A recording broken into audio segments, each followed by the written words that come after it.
health in medical practice, caring for our patients and ourselves. So this topic will be given by our associate prof Mohsin. He is the head of department of psychological medicine, faculty of medicine, University Malaya, and he is also our committee member, one of the senior committee members of RTH in MMA. So we will begin with our first talk for today. All yours, Prof. Thank you very much, Dr. Raj, for the introduction. I think it's a very lovely Saturday morning. Short weekend. Last week we have a long weekend, so unfortunately short weekend and we attend this session. I think that's good anyway. Thank you everyone. With a good number of audience we have this morning on Saturday morning, and we sacrifice. I know everyone will be looking forward to learn something from this session. So I hope I can share information regarding mental health and relevant to the right for doctors, for us, because we always care for patients most of the time, but we should have a self-care, our own self. So I can say that looking after our own mental health is part of the important self-care that we should also have. So I share my slide now.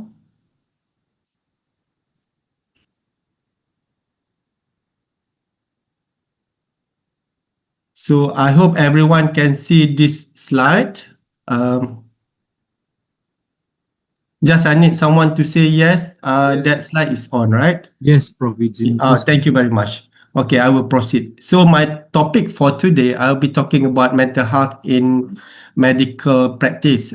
Caring for patients, of course, important duty as a doctor, and also for ourselves.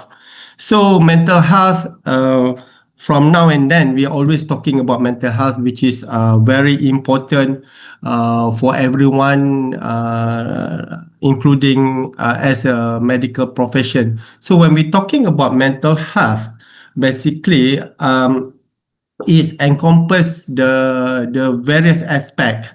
Of course, as WHO says, no health without mental health. So it is important component, and it began with the, of course, important physical health, because with the physical health, with the healthy body, with the healthy physical health, I think it will contribute to a better and contributing to a higher level of health, perhaps a social health, meaning like how we interact with people, how we interact with colleagues, whether we can function effectively as a doctor. All this will contribute. And of course, if everything in reasonably in good place, everything in a properly arranged, perhaps it will contribute to the emotional health, where we are appeared to be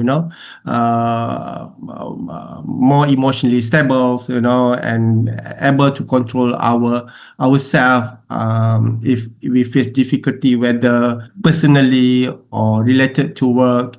And of course, all this will result in mental well-being or psychological well-being, we call it. So I think even though, because when we talk to patient, if they are depressed or they are having mental illness, they have problems, they feel, even though they are physically healthy, they cannot appreciate the wellness that they are experiencing physically. So this indicate how important the mental health aspect in this context. So this is we always come across a little bit of try to distinguish. There are two important, at least if by listening this you understand this concept. One mental health, another one mental illness. So I definitely, for one, today most of the time I will focus on mental health. So what is mental health as defined by the WHO itself? First, we know our own abilities or potential. So we know our limit, our ability in performing our duties occupationally, educationally, or socially. I think these all important component in every one of us. also result in we can cope with the normal stresses of life. We will deal with the family, interpersonal things. I think most of the time we deal with our own personal life. I can say everyone, perhaps 60% at least, the source of things, challenges in life related to personal things, whether it could be interpersonal, relationships, financial, all this as a source of stress for many people. And also important, we should recognize about work productivity and how we can work functioning fruitfully uh, to deliver our duties and with a good outcome to our patient. I mean, when we're talking about work, of course, it's talking about output, meaning to patient and so on. And finally, ability in the bigger picture to the contribute to the community. So all this terminology encompass toward mental health. And I don't have that slide, but I want to touch a bit on mental illness just to show some difference when we talk about mental health versus mental illness. Terminology of mental illness referring to a state of, I use the word disability. So when talking about here, abilities of person, and we're talking about illness, disability, or impairment due to mental illnesses. More objectively, there are various mental illnesses as listed in the DSM-5 or ICD-11. Among others, most common is major depressive disorder, schizophrenia, bipolar, and so on, or anxiety disorder.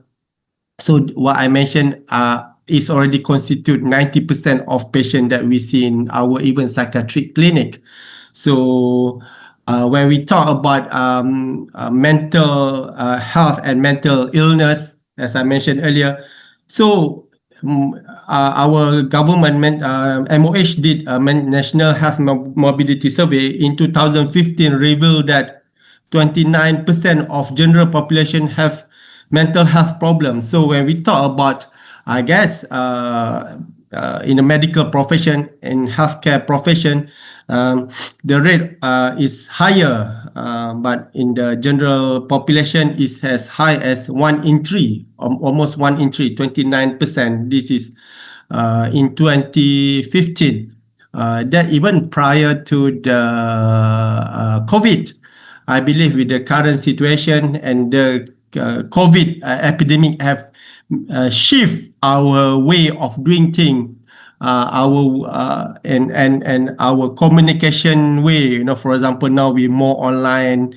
We are perhaps more concerned about our health. So I think the mental health problem, that cause related to ability to control anger, dealing with the stress, functioning optimally to the best output that we can, good productivity and so on. Probably this issue affecting these domains have been higher, which is related to mental health. And with regard to mental illness, there's survey in 2019 showed that 2.3% have depressive disorder. And by 2023, which is about 4 years later, they did a similar survey, showed that around 5% or 4.6% to be exact, have clinical depression. So we can see the depression among public also is increasing. Okay, so I'm going more specific now about mental illness a bit. So as in the medical profession, this is from Lancet 2021, not very long time ago, showed that physicians are not immune to mental illness, even mental health. Mental health actually, no one immune or exempted from that problem. With it's expected a quarter or a third reporting increased symptom of mental illness. So mental ill health. So basically, what we talk about this, many of us could be affected, of course, since COVID. I think everyone aware the the government during COVID itself. We have MHPSS, mental health psychosocial support service, being established, and we believe, the rate of suicide also increase. So this is important to be noted. And interestingly here, usually in general we talk about risk of suicide, we are referring to in male gender, but it showed that among physician, female has higher risk. So this is quite peculiar. I think we need to find a clear reason, perhaps, why among physician more in female. But I read the details, the different not very much, but for female it showed statistically significant compared to male gender. So this is an interesting finding. Okay, so the impact of patient care, patient care quality due to mental health issue among physicians, how this mental health affecting our dealing with our patient. So provider well-being is very important. So as a physician, our state of mind, it is very important. I think there's a study showed that those who low score in the stress level when they come to the clinic, they showed some better outcome and confidence among the patient, even though they don't know the state of the emotion of the doctor. I think this is interesting thing as well, because actually by the way we talk, our eye contact, our use of words, how we intonation talk, our language and intonation to the patient, I think somehow will show our state of mind, fortunately or unfortunately. So directly or indirectly, someone have impact on the patient, because in mental health we always believe in therapeutic relationship. So therapeutic relationship mean, of course, patient who come to us definitely somehow or rather they have problem, because those who so-called healthy, even not healthy, even they're not seeing doctor, but those who see doctor, usually there are some form of unhealthiness, whether this is physical unhealthy or emotional unhealthy, mental health issue. So all this can happen. So for physician, it is important to have a good outlook emotionally or mentally, and of course, it contribute to the way we communicate to our patient, the language we use, and also how clarity of our mind might be attributed to that. And of course, subsequently, with the good mental health, we can be capable of making good judgment, clinical judgment I'm talking here about. So to treat patient in terms of medication, advice, I think advice is important, because like it or not, sometimes what we utter to our patient is influenced by what is in our mind. So if we are angry towards someone, the way we communicate with the patient might be also affected. Even in the psychological term, we call it projection. For example, you've been negatively comment by your boss in the government hospital, your consultant, then you see a doctor, see a patient subsequently.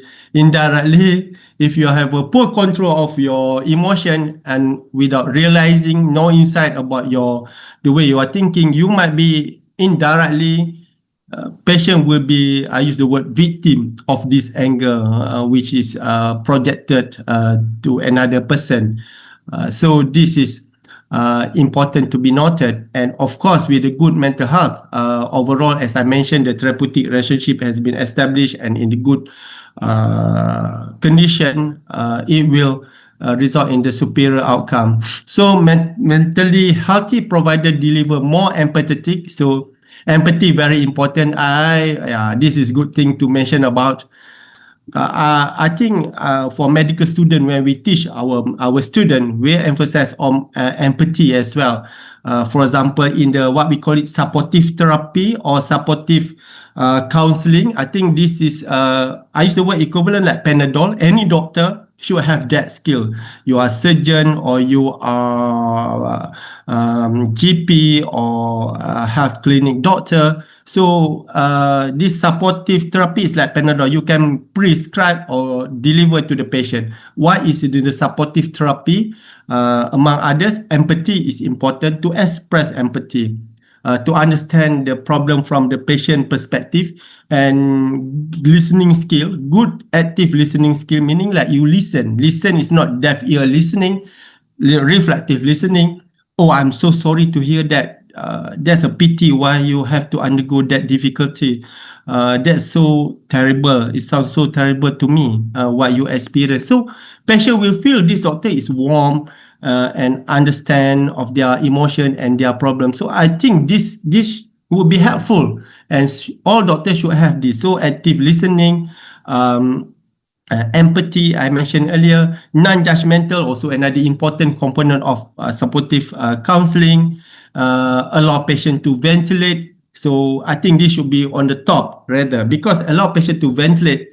In other words, we listen first. Active listening should come first. We don't know, we cannot judge the patient, even the words.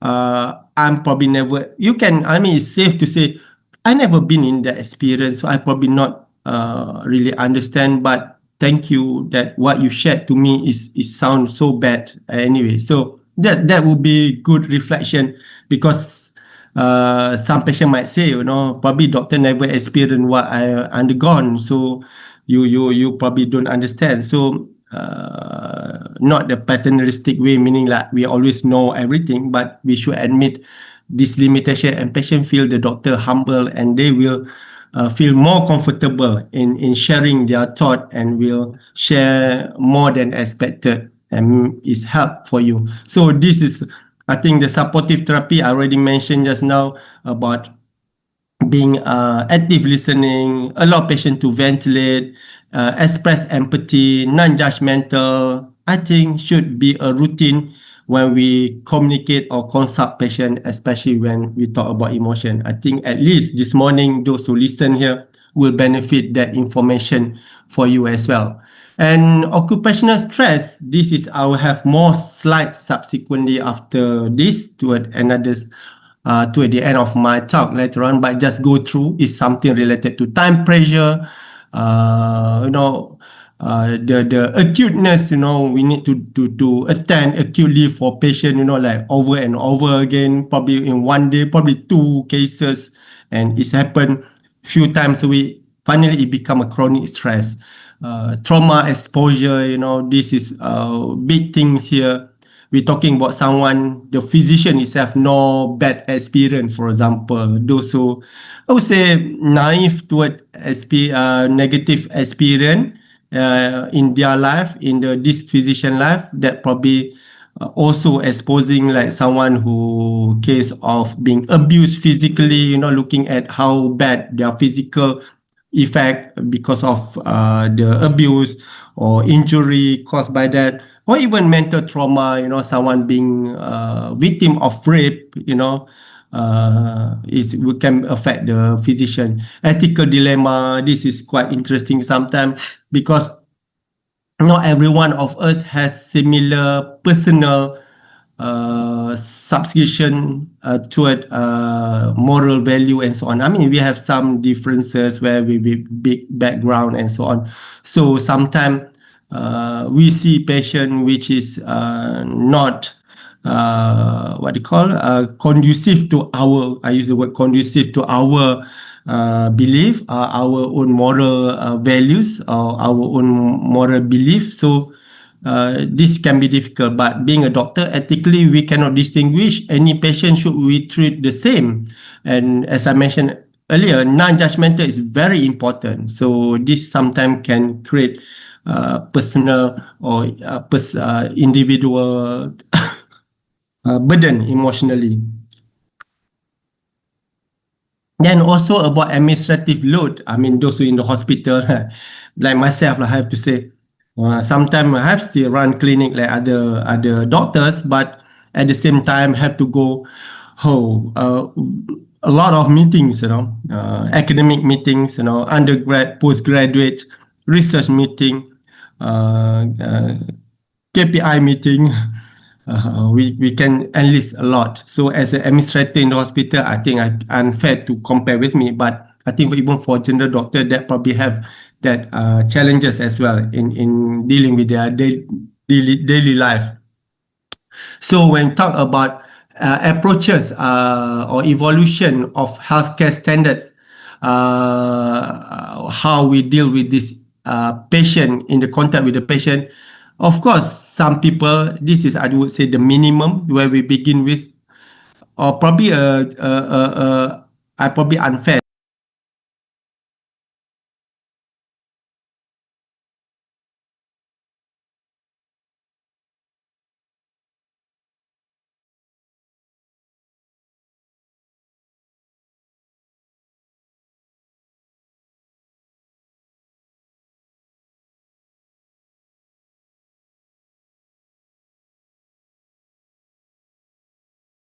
In practicing medicine, newly freshly graduated, perhaps they are quite disease focused. We're talking about eliciting symptom and so on. Of course, when talking about mental health, do you able to sleep? Do you able to enjoy what you like to do?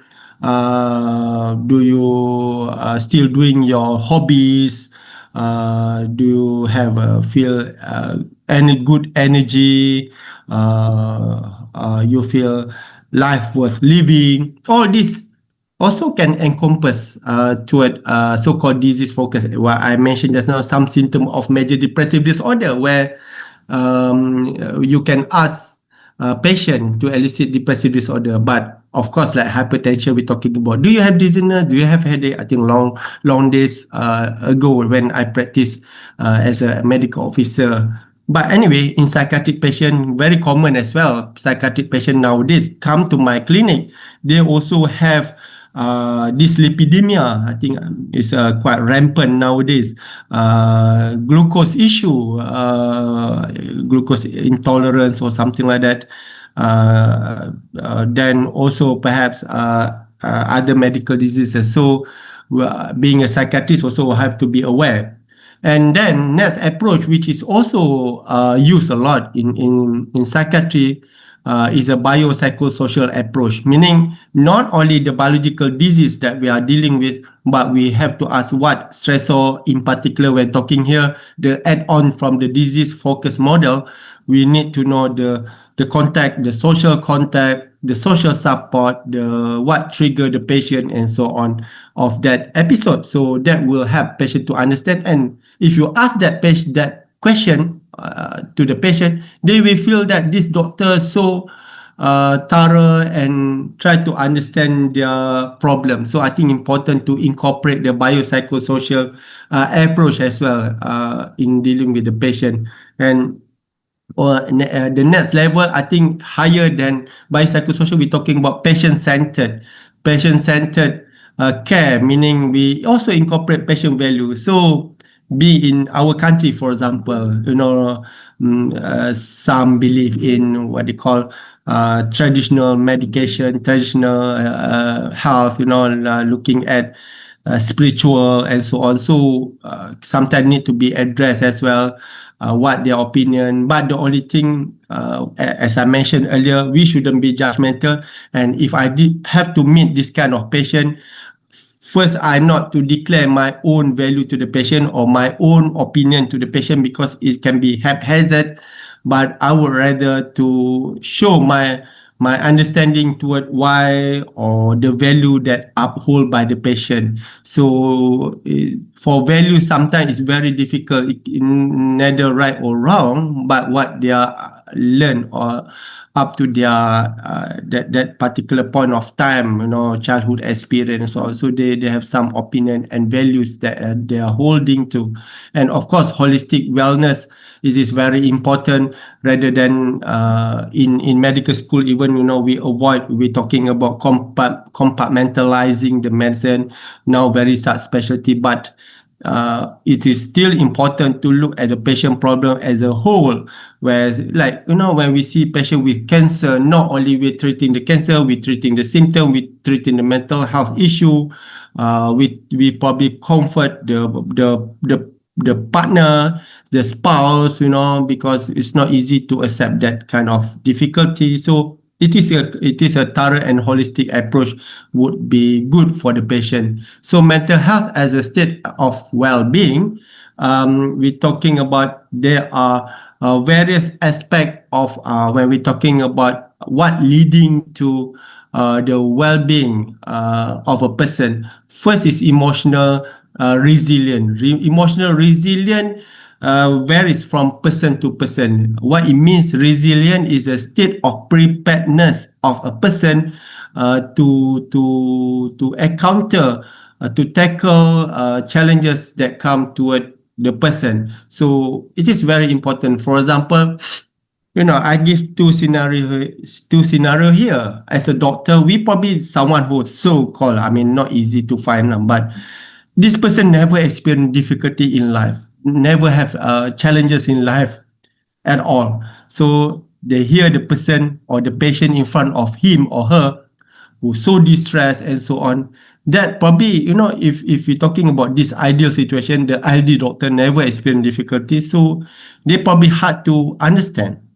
Okay, and versus someone who, the doctor, the physician who have endure so challenges family life, very chaotic emotion, interpersonally or at the workplace, every time difficult. So when they deal with the patient with the difficulties, as I mentioned earlier, this patient, this doctor, the physician might be projecting the anger toward the patient. That's the worst thing can happen.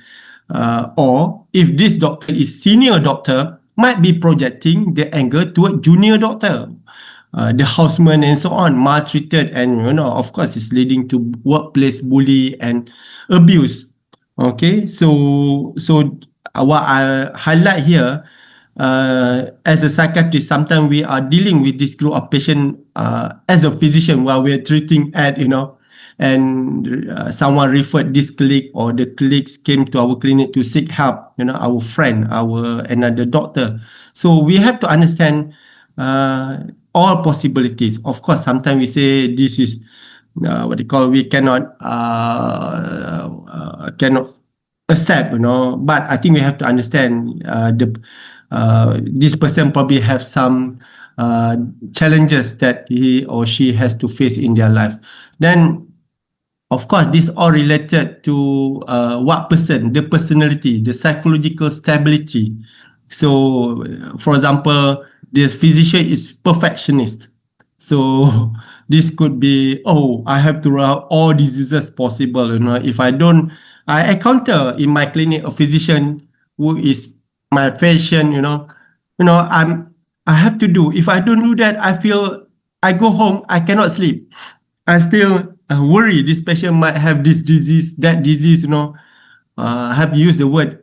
This physician probably obsessive type of person, perfectionist. So she have difficulty. On the top of that case, the physician who seek help in my clinic, that particular individual also have some distress as well, and has been treated for depression, for example.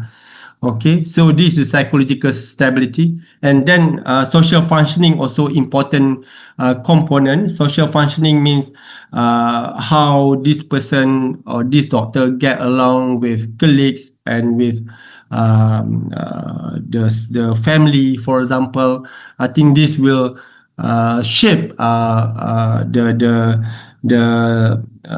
well-being of this particular doctor, because if socially stable, meaning have good relationship with everyone, have a very emotional supportive from close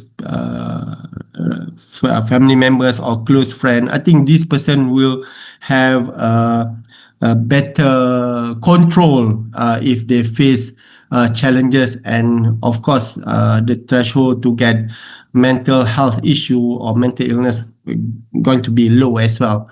Then of course self-regulation, I would say, is how behaviorally we react toward things, unpleasant thing, what we used to react. For example, this person is tempered person, or this person well composed emotionally. This person used to be, for example, this is the way of coping as well. When you get angry, you sit back rather than reacted immediately within that second. So uh, stay back first, probably that more helpful. So you habitually doing that, they will also help forming react how this physician will react toward challenges situation. So the nature of mental health actually is dynamic, is not static. So sometimes we most of the time probably we are improving ourselves and we thriving satisfactory, but undeniably at some stage in our lives we face stress, or huge challenges. So it will, whether related to career, with our related family. So we probably need to have a subsequently have a stress response. So it's, if you have a good stress response, that would be very helpful. And of course, it will end up prolonged pressure. For example, we make our self strain. And I will have few slides later on. We're talking about it could be contribute to burnout, for example, if that stress is prolonged related to workplace. And of course, naturally, I use the word naturally, but with the help of people, it will be faster, or with a good support, good working environment, good organization, we will go to the next level. We will recover from that strain or burnout, for example. Then of course we're thriving again because we get the strength, lesson learned, how we deal with the situation. So this is important cycle. So is mental health is not I mean, sometimes we have a good mental health, sometimes bad mental health. This should admit that everyone have that propensity. The only thing we should know what level we are, and we have a good step measure to deal with this healthy coping skill, very important. So when we talk about mental health, or we cannot avoid talking about how it finally relate to physical health as well. So I think we cannot separate this, because even in our clinic we frequently encounter this situation. So it will start with the stress. Someone who has stress level, high stress level, those days we talk about, we call it what, type A personality. They are so demanding, they are so meticulous, about things that happen in front of them. So it can create more stress, prone to become more stressful. And of course, because of that, the emotional state become worsening as well, relate to controlling their emotion, difficulty in adapting or controlling anger, for example, okay, or anxiety, okay. Then of course it's end up with affecting your cognitive function. Cognitive function to in psychiatric or mental health term referring to, for example, domain. I mean, this is just general information. So when we talk about orientation, is also cognitive function, which is, I don't think, so badly affecting us. But memory, it can affect us. So meaning the ability for us to form a memory of things, short-term memory, especially we probably forgetful because too many things that we need to memorize or to think about. Whereas at the same time we face stress, so the stress will deviate us from our focus on the things. Then another domain of cognitive function, we talk about ability to pay attention and concentration. So more often than not, I counter this is interesting. We're talking about attention and concentration. Someone say, "Oh, Dr. Mohsen, I have difficulty to memorize because my mind keep on jumping from one to another." So because nowadays you can screen not only doctors but they are probably HR officer, they are manager, vice president of company, so they come because they cannot pay attention. So in other words, what we call it now ADHD, or the new terminology we call adult ADHD. Those days we only believe this is happening in children, but now yes, it is. But it has ADHD in adults. However, it's not easy to reach to the ADHD because you have to be mindful. Like let's say depression. Depression, one of the symptoms is also compromising your ability to focus. So that also constitute one of the symptoms. So we have to make sure this is not depression or anxiety as well. The mind become tense or anything like that. So again, they cannot focus. So if you be masking, look like you are poor attention. It shouldn't be jump straight if you cannot pay attention or lack of focus, meaning ADHD. But it could be other thing as well need to be rolled out. So this is, I would say, the essential part of cognitive function. So memory can be affected by your mental health status. So this is interesting thing because those days we don't talk about physiological very much. I have to say, talking about psychiatric, we say if you any of us remember, talking about depression, we talking about monoamine hypothesis. We're talking about serotonin. We're talking about dopamine. Even the new development, we're talking about melatonin as well, can helping or related to physiological responses of changes in depression. However, thing evolve. The latest what they call knowledge, we call it HPA, HPA axis, hypopituitary axis. So this also can also related to one's ability to control stress. So it's become very biological in nature when we talk about HPA axis, which and its relation to someone who have issue with dealing with the stress. The latest things is about immune system. This is, I think, probably the next ages in psychiatric medicine. We probably more on immune hypothesis. This is my words. So immunology hypothesis. We're talking about, for example, a natural killer cell. They said someone who depressed have a decreased activity of a natural killer cell. So this is interesting development as well, which is so far there's no medicine on that. But I think it's they might move toward anti-inflammatory related treatment as another model in treatment for depression. We talk about what they call cytokine. Okay, cytokine related. Someone who depression, the cytokine also been decreased and so on. But it's, I have to say, chicken and eggs.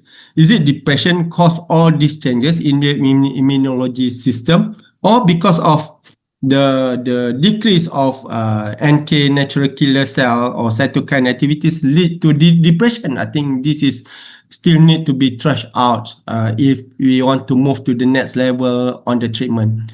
We're talking about microbiome and the gut and the emotion. Also another hypothetical movement toward another form of dealing with the emotion or mood things in individual.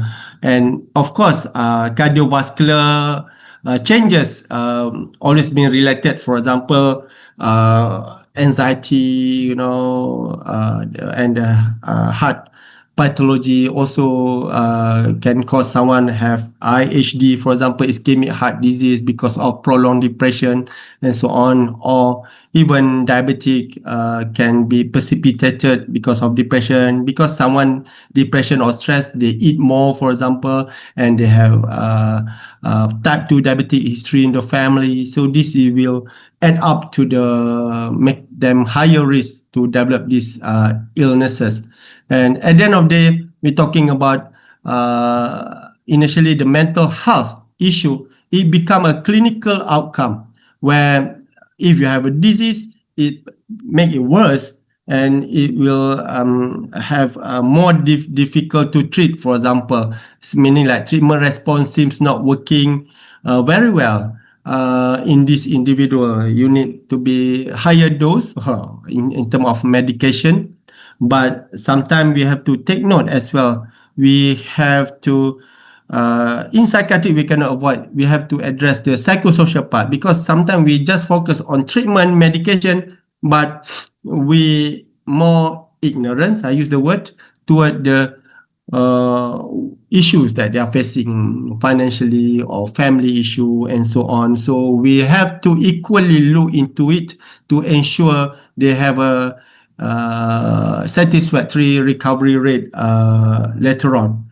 So when we talk about our profession, now back to the doctor issue, we have issue regarding, for example, in having the treatment, or the seeking treatment. If we are the one who facing distress, or probably you feel like you do some online what you call scoring, oh, I have depression, I have anxiety, then you want to seek treatment. So fear of judgment of people, I think this also apply not only medical profession, any profession also similar. The higher you are, they feel like, the judgment from colleagues, the judgment from employer, some employer not really supportive, though that might come about where make it for you reluctant to seek treatment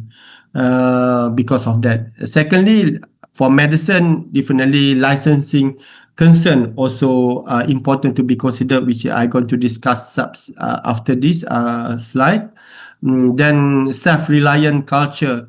We are professional, any professional, we are doctors, but engineers, architects. First, we feel like we are, I think, not we are good, but we are able to take care of ourselves, the reputation in that way. So we feel like we can do it within ourselves, and we are not in the way of, to be exposed. We are not vulnerable, which is, I think, that's not right at all, I would say. Everyone have similar, they have vulnerability. The only thing, some people more than the others, or some less than the others, you can look either way, because depend how your support, what environment you are in, how, I mean, almost many factors, how your immediate supervisor, your boss, because in my clinic, I deal with this, whether doctors, medical student, healthcare workers, they also receive treatment. And of course, another concern that we always have, confidentiality doubt, whether if I reveal this, will this story get to know to other people. This is sometimes come an issue. For example, I'm working in the university hospital. If another staff come and seek treatment, they fear that, oh, my information, the director will know, because it's all in the hospital system. So this is a bit challenging, and I have to say, officially it is very confidential, even though within the same organization the process of disclosure of information very strict. They need the person consent to disclose. And if this is I talked to the patient even on Thursday recently talking about this because the person in front of me also a staff of where I'm working. So the only thing, if I don't want to disclose to my employer what it means, yeah, if you refuse to disclose, another consequences might be occur. Your issue they will see as a competent issue, your competency issue, or they will see your issue as the disciplinary or attitude issue. So this is a bit challenging, unfortunately, I'm also the head of department. I'm dealing with my own office and staff at my office. Sometimes as a administrator in charge of peoples under me, it is quite challenging as well. As a employer, I need to be supportive, empathy, at the same time to be fair to everyone as well. So I cannot have a selective judgment towards some people more lenient or more favorable. I think I have to say this my personal belief. I think that's not really. I feel not comfortable with that. So this is MMC guidelines. So managing impact registered medical practitioner. So all doctors should be aware about this, and from time to time we need to refer to this. So if you can see the highlight here, underline with the blue underline, blue color underline. So the conduct assessment of impact registered medical practitioner. So who should do this assessment to confirm the impairment? So such responsibility should be left to the MMC with the facility providing notification, document and assistance to the council to conduct such assessment. So we means like somebody come to psychiatrist or to healthcare facilities to seek treatment. So under MMC, the obligation to replenish that information sometimes come to that particular doctor, and the impairment that include in this that can be seriously considered for impairment is mental illness, neurological illnesses, of course dementia. We cannot discard that, but not very common. But substance abuse, we quite commonly met in the clinic, issue of physician taking substance, physical disability, but that's not involved in what they call mental health, mental issue. So I think you should also read this some indication here toward the end before paragraph point number 4, talking about mood swings may occur ranging from irritability, outbursts of anger, and paranoia as well. The issue is sometimes this changes the physician or the individual himself or herself didn't feel or they don't feel these changes, especially I use the word psychotic symptom. They don't feel the changes, so this is can be challenging as well. And the physician who treating this person need to pay attention because we are obliged to the public. So we can see here mental health can mental wellness will give cognitive clarity, and cognitive clarity can improve your interpersonal skill, and finally will help in improving the patient outcome. Okay. And I have few sharing here about a few cases I feel worth to discuss with this group. This morning we're talking about right to health. So this is some physician issue that we encounter and come to my clinic. So for example, this case is Dr. MK. So he's a 38-year-old specialist practicing. I don't want to mention any what specialty, but because it can be across all specialties anyway. But the data show that some specialty more prone than the other, okay, even in the medical field, because accessibility of the medication, for example. So this case is a 38-year-old specialist practicing in a busy urban hospital, known for meticulous work. He is often praised for his dedication and skills. He has a good reputation, and of course, he perfectionist. He want to perform more. He want to fulfill to his highest capability in dealing with the patient. So facing immense pressure to maintain his performance in high stakes field, Dr. MK began using prescribed prescription medication, knowing very well some specialty can has access easily to some medication to manage stress and fatigue, initially intended for short-term relief. But at the end of the day, it became escalated to into dependency toward that medication. So as you know, the risk of if you depend on some prescribed medication or illicit drug even, so he may result in erratic behavior, frequent as absenteeism, and a decline in working performance, and eventually leading to a critical mistake during a procedure. And recognizing the severity of the situation, Dr. MK sought help through a human resource program.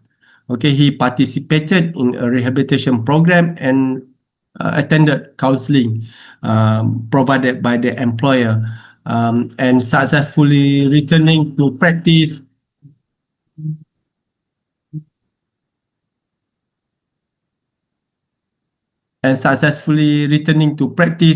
uh, uh, and attending monitoring from time to time.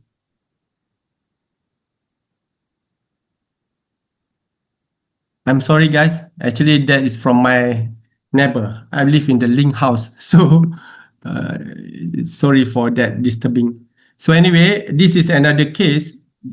Just now it's a substance-related case. Now it's about burnout and depression. So Dr. EC is a 45 years old medical officer who manages a large number of patients in the community clinic. Despite the rewarding nature of her work, she often works very long hours, 12 hours without break, without rest. So over time, because she actually in the clinic, but also doing locum and so on because of the pressure to get income or something. So over time, the relentless workload led to burnout, characterized by emotional exhaustion, depersonalization, and a reduced sense of personal achievement. And her burnout affected patient interaction, leading to less empathic care and increased patient complaint. It also took a toll on her mental health, resulting in fulfilling, like unable to sleep, lack of sleep at the end, intermittent awakening, and fear to go to work in the morning, and so on. So Dr. EC participated in a burnout intervention program focusing on work-life balance, mindfulness, and self-care. So she attended the hospital program and also the private run, program, mental health program. So he showed improvement. And this is the third case. So this is Dr. RK is a 50 years old general surgeon known for his expertise and very good reputation to begin with. And however, this achievement has caused him to some extent. So issue he faced actually have strained interpersonal relationship at home due to long hours and frequent call duties led to marital conflict. Additionally, high personal and professional expenses resulted in a significant financial pressure at the same time. So the impact is the stress of juggling between personal, financial, and professional challenges led to severe anxiety and irritability, affecting his interaction with colleagues and also hostile working environment subsequently. So the resolution of this actually with work support professional counselor, Dr. RK managed to overcome the anxiety. He also have marital therapy, marital counseling involve him and the spouse. And also nowadays we are not expert. I'm referring to psychiatrists. but we refer to like financial advisor AKPK, to help to look at the debt of patient or individual. So this is also important essential tool nowadays.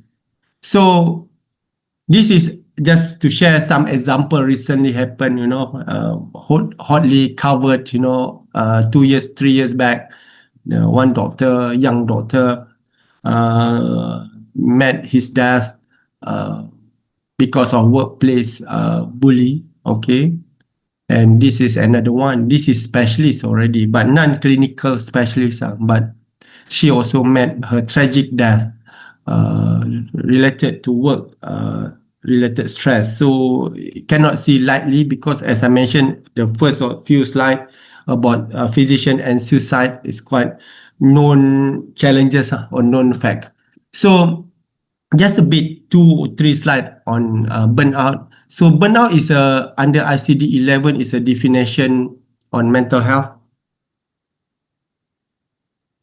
So ICD-11, the definition of burnout is a syndrome resulting from chronic workplace stress that hasn't been successfully managed. So basically, the stress is from workplace, is related to energy depletion, meaning like low energy level, mental distance from job, feel like so hard, being I have forced, quote unquote, I forced myself to perform work, and also reduce professional efficacy in performing work. So this is when talking, this is more academic. So when talking of burnout, usually we're referring to workplace phenomena, circumstances.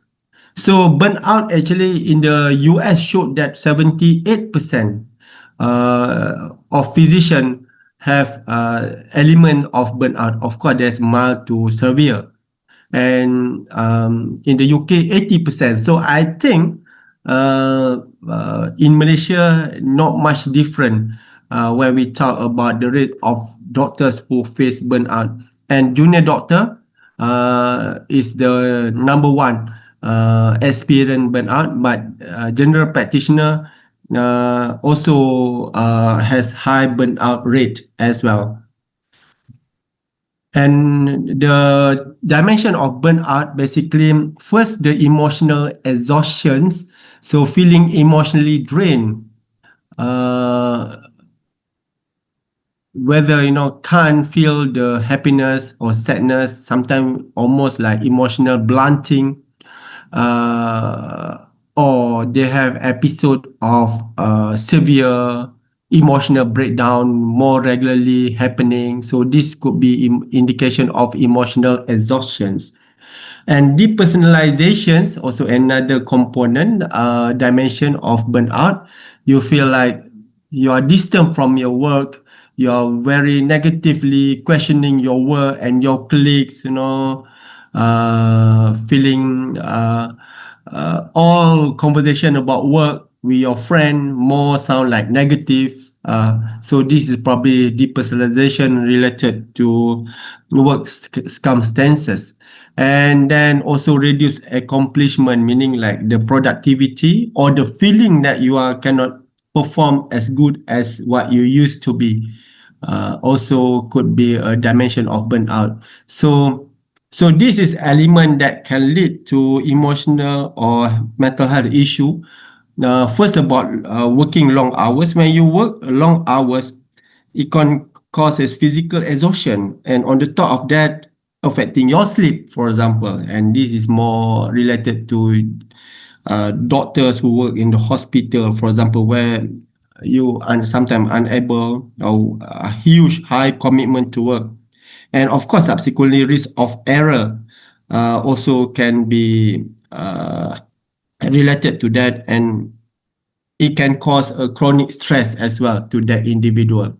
The second contributor to a mental health issue in healthcare system or healthcare workers, for example, volume of the patient. We see too many patients in very short time, short duration of time. Whether this is because the organization itself or because you want to cash, sometimes in the GP also probably you have many patients, so too many patients that you can cope with. So increases patient load, then subsequently accelerated pace, you are rushing, and of course it will prone to develop what they call it quality of management, and compromise, and of course is related to, as I mentioned earlier, burnout again. This is another important thing for everyone. Work-life balance. I think this is very important. So we neglect, sometimes when we work too hard, we neglect our personal life. I think that's very important as well to have this personal. I think it depend on everyone, meaning sometimes they need to be with the family, sometimes they need to be what we call it, we time, or me time. So that will help to at least you have boundaries between your work and your other things. So when you do your own time, you should, even WhatsApp or anything is off for work, unless you are on call lah. Like I'm working in the hospital, we always have exception. If you're on call, then we cannot off our phone. But otherwise, we should be what they call have these boundaries. And of course, work-life balance issue become relationship strain relationship, emotional depletion, and also professional dissatisfaction subsequently. And the next things that can lead to the mental health issue at work, emotional strain, compassion fatigue, because we need to express empathy. But if you express empathy to, like I'm in psychiatric clinic, five patient, but we are get used to, fortunately or unfortunately. But you see, you need to express empathy, need to understand all three patient, depressed patient, very or some traumatic patient. So it might make you very compassion fatigue. Okay, vicarious trauma, witnessing trauma then affect you, and also moral distress. I already mentioned a bit earlier, when there's a conflict between therapist values, and the patient presentation and so on, and grief accumulation over time when we all face with the challenging patient. Then high stake decision making also can cause mental health issue impact to the doctors who see the patient and need to make decision, especially those working in the critical place, for example ICU, probably emergency department, all this can be very challenging as well. The massive administrative burdens is not everyone, but yeah, we need to, sometimes like those who as a what they call holding like head of department or even administrative job. But here, if you look at the list here, sometimes the electronic health record documentation, the paperwork, also that considered administrative, which is also can be exhaustive and relate to the mental health issue as well. Litigation stress, this is all about, defensive medicine nowadays we practice, so we fear of patient come after us, but that's why it's good we should have our indemnity, at least make us at ease and make our, more professional in making decision rather than we practice with the defensive medicine solely.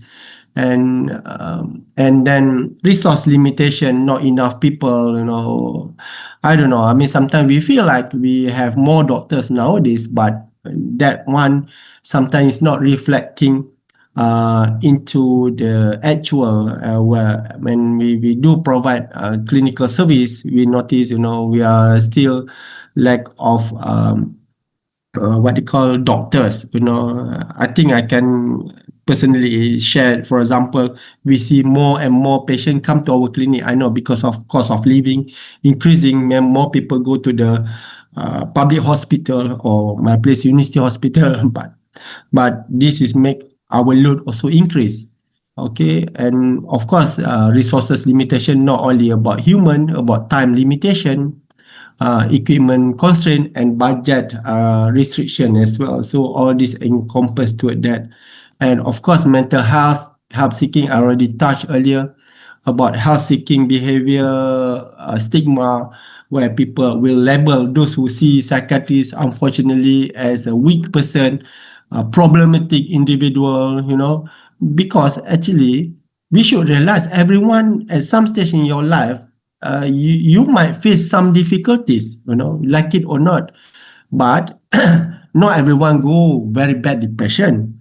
It depends who you are. As I mentioned earlier, your personality, your your psychosocial support very important to what they call mitigate how bad you will go if you're depressed. But like it or not, to some people, definitely they have this problem in life. We not every one of us has different background. How we've been brought up, become a doctor subsequently. So some probably have bad experience. So we cannot avoid that, and it's a very pity and unlucky. We need to understand and empathetically to our colleagues who face this problem of emotional challenges. So stigma shouldn't be there. And to make matter worse, among medical profession, this stigma shouldn't be there because we learn. I mean, I don't want to go to biology. We learn about, I mentioned just now, monoamine hypothesis, dopamine, serotonin, we need medication. So actually not a will like the hypertension and diabetes, any of us, any of our patient want to have that disease? No. It's similarly like mental health. You ask everyone want to be depressed, they feel like they are good, they feel good about depressed? No. So actually, they are actually no one want that emotional challenges, but unfortunately it do happen as well. So this is about some fact, some warning sign. For example, mental health issue might be higher if you are working workload 60 hours weekly, no day off, marathon, so how to overcome that? Reasonable schedule and adequate staffing. Support system, working in isolation, no what they call close understanding between employer and employee, and protective factor. Of course, the otherwise meaning like not have a good working organizational support, and also outside the work, the family, for example, self-care. Oh, this is, I think, at least you cannot control other people. Self-care is you control yourself. So make sure sleep is good. Make sure you have a healthy meal. Make sure you keep fit. Exercise, I think, very important. I know this is about work-life balance again. We should have that what they call habits in our life, and express or not express practice mindfulness, for example. Okay, and finally, workplace culture is very important as well. So I think I come to my last slide. So moving forward, I think it's very important creating sustainable practice. Actually, though every one of us has a role to take care of your own self. As I mentioned just now, the word of self-care is to begin with. So I think self-care has a factor probably from my experience, probably 30-40% of uh, contributing to our own mental health well-being. So we first have to take care of ourselves. Of course, sometimes the workplace so busy but still less stress because the cohesionness, the communication between staff, non-toxic, what they call relationship between staff is good. Then even though it's busy clinic, everything seems to be okay. So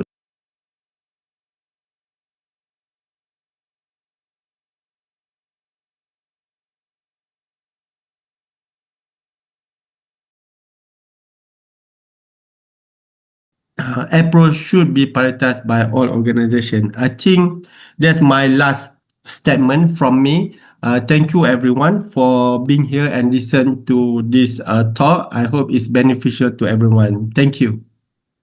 Thank you very much, Prof, Yeah. for the talk on mental health in medical practice.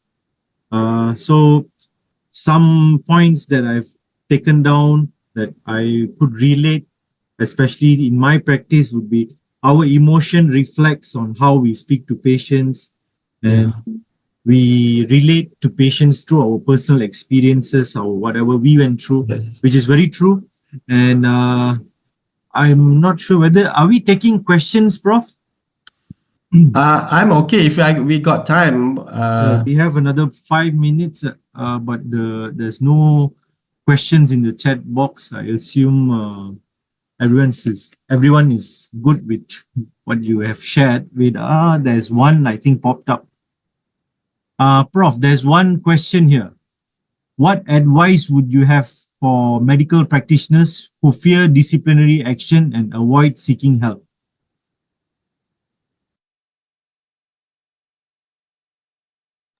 Prof, I think you're Yeah, muted. exactly. So not as straightforward. It's very challenging. Of course, everyone fear of disciplinary action, but I think when talking about disciplinary action, we cross the issue of disciplinary issue. You understand what I mean? So what we're talking disciplinary issue, like I have to say, like sexual harassment to patient, for example, right? So in what we are talking about, depression and everything, it cannot be a disciplinary action because it's all with a medical report.